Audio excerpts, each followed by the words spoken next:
मित्रांनो, सध्या नाशिकमध्ये ना स्कॅम करणारी टोळी आहे ना फिरतीये मित्रांनो. आणि कोणची स्कॅम करणारी टोळी आहे तुम्हाला सांगतो, शेवटपर्यंत व्हिडिओ बघा मित्रांनो. आज सकाळी ना जवळपास 6:15 वाजता आहे ना मी नाशिक रोड रेल्वे स्टेशनला माझ्या गाडीत बसलेलो होतो मित्रांनो. आणि एक व्यक्ती ना माझ्याजवळ आला आणि मी काच खाली केली. मला म्हणे, दादा म्हणे माझं पॉकेट आहे ना चोरीला गेलं.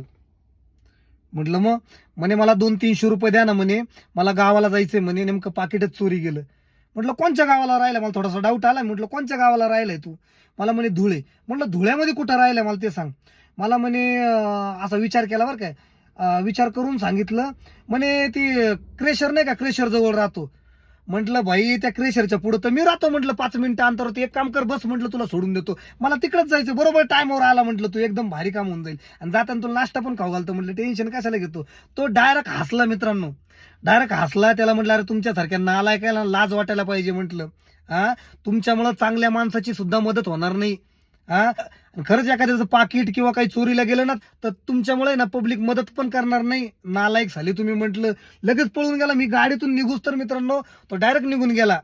तर ह्या स्कॅम मध्ये नुसतं माणसंच नाही मित्रांनो, बाया सुद्धा आहे. नाशिकमध्ये भरपूर ठिकाणी फिरताय.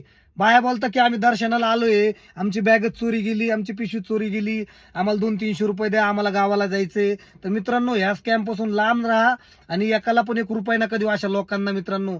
आणि हे नालायक लोक आहे जे नाशिकमध्ये खूप प्रमाणात फिरताय मित्रांनो. आणि हा व्हिडिओ जास्तीत जास्त शेअर करा जेणेकरून कोणाचं नुकसान होणार नाही मित्रांनो. आणि व्हिडिओ आवडत लाईक करा, फॉलो करा आणि कमेंटमध्ये नक्की सांगा तुमच्यासोबत पण असं झालंय का. धन्यवाद पब्लिक.